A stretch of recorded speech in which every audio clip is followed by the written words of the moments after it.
Donostiako kaletan 250 migratzaile daudela kalkulatzen da, eta Txantxarreka gaztetxean 11 daude gaur egun. Egoera udan zenaren berdina da, fluxua zerbait geratu da, baina egoerak berdin jarraitzen du. Abuztuan Donostiako Harrera Sareak hainbat eragileri elkarlan eske bat zabaldu zien. Hasiera batean paso zetozen migratzaileei gunetxo bat eskaintzeko beraien bidaia jarraitu zezaten. Zeren Gurutze Gorrian 3 eguneko eskaintza bat soilik ematen zieten, eta hori nahikoa ez dela ikusita Txantxarrekako gaztetxeak beraien gunea eskaini zuten migratzaileak jasotzeko. Dauden beharrak momentu honetan Donostian dira udaran zeuden berdinak. Eta askotan hori da pixka bat ikusten dugun talka, ez? Udaran sekulako boom mediatiko bat egon zan, eta gaur egun isilik dago, baina beharrak dira orduan zian berdinak, eta larritasuna berdina da, eta instituzioen utzikeria berdina da, eta ondorioz egoera Donostian dagoena larria eta larritzen joango dana, ez bazaio fenomeno honi behar dan moduan erantzuten. Orduan, guk hemen Txantxarrekak deialdi bat egin zuen, eta Antugoko auzoak oso positiboki erantzun zuen, eta Donostiko hainbat jende ere gerturatu zen. Eta antolatu ginen, sobre la marcha esatean, guk hasian ez genekin oso ondo zer egin behar genuen, orduan denbora aurrera joan ginen antolatzen itzultzaile taldeak, jana zarruratuko zen taldea, erropaz edo logistika pixka ditzen zaina zarruratuko zen jendea, osasungintza zarruratuko zena, abokatuak ere pixka laguntza juridikoa, gutxinaka joan ginen lan taldeak eratzen beharroiei sortzen zigoazen beharroiei guztiei erantzuteko. Instituzio publikoekin egia esateko hasieran saiatu ginen harreman dinamika bat irikitzen, Harrera Sarekoak ere saiatu zidan, eta lortu dana hutsean hurrengoa izan da. Behiek hitz politiak botatzen zituen, baina gero ez du deusin. Eta hortaz haratago, gurekiko bereziki izan duen jarrera oldarkorra izan da, gaztetxea bera mehatxupean jarri dute, esanaz, honek ez daukala habitabilidade edo deitzen dioten baimenikan, baina gero kontraesankorra ez, guk ez den orduan guk zer egin behar dugu, jende guztia kalera bota.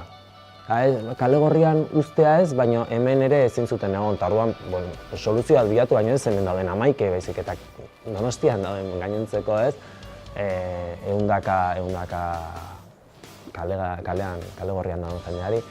Eta ez daukate soluzioa, berek legea planteatzen dute ez. Legeak ez omen die uzten. Guk hasteko hori zalantzan jartzen dugu, besteak beste Donostian badolako 11 ordenantza eta lege ez dienak errespetatzen eta inori etzaio inporta, instituzioetatik hasita. Eta bestetikan guk jartzen duguna parez pare legea edo bizitza, legea edo pertsonak. Zer lehen etxi behar dugu, eta guk bizitza edo pertsona horiek lehen ezten ditugula, eta horiek lehen ezteko legeak aldatu behar badira, edo legeak desobeditu behar badira, guk esan ginen prest gendela, asumitu behar zana, hori horrela izan zedin, baina argi dago, beraiek ez daudela prest horretarako. Otxean 3ko batera jotzearekin espero duguna da, lehenik eta behin, lehen harria jartzea, batera elkarlan hori abiatu arazteko edo.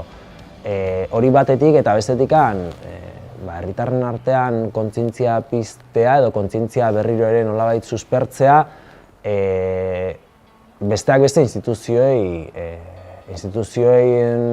exigitzeko, bete behar luketen papera betetzeko, eta salaketa dinamika horri indar pixka bat emateko. Gure iritziz, hau eraikitzen joangoan mugimendu bat izango da baita ere, baina argi eduki behar duguna, atetikan guk ezin dugu harrera herria izan behar dugula, eta harrera herri izateko guk eraikia ditugun, gure buruan eraikia ditugun hainbat esi bota beharko ditugu, hainbat pareta bota beharko ditugu, baina argi dagoena instituzioei exigitu beharko zaiela beraiei dagokien papera betetzea. Otxean 3ko manifestazioarekin eta egiten den lanarekin eta egiten dien gainontzeko salaketa dinamikekin, guk bai jarri nahi duguna da eta horre indarra nahi dugu, guk ikusten dugu batetikan harrera duina esaten dugunean zuzenki instituzio interpelatzen nahi gara eta hori argi gelditu behar da. Baina gu gero horrek ere, gauden posizioagatikan irakurketa bat egin behar dugu, irakurketa autokritiko bat egin behar dugu, eta Eta pixka bat ikusi behar dugu gure bizimodua zertan dagoen eraikia eta zeren gainean, ez, dagoen eraikia. Eta hori, ez, esaten duenan jendeak ona datoz guri lana lapurtzea. Eta ez, hemen lana lapurtu edo kentzen diguna patronala, enpresariak edo dena delakoa dira, ez. Eta galde ezala jendeak, ez, zeinek garbitzen dituen gure etxeak, zeinek zaintzen dituen gure helduak, zeinek zaintzen dituen gure haurrak. Radiografiak nahiko argi uzten du, ez, ia esklabutzapean dauden emakume migranteak izaten dira normalean lan hori burutzen dutenak, ez.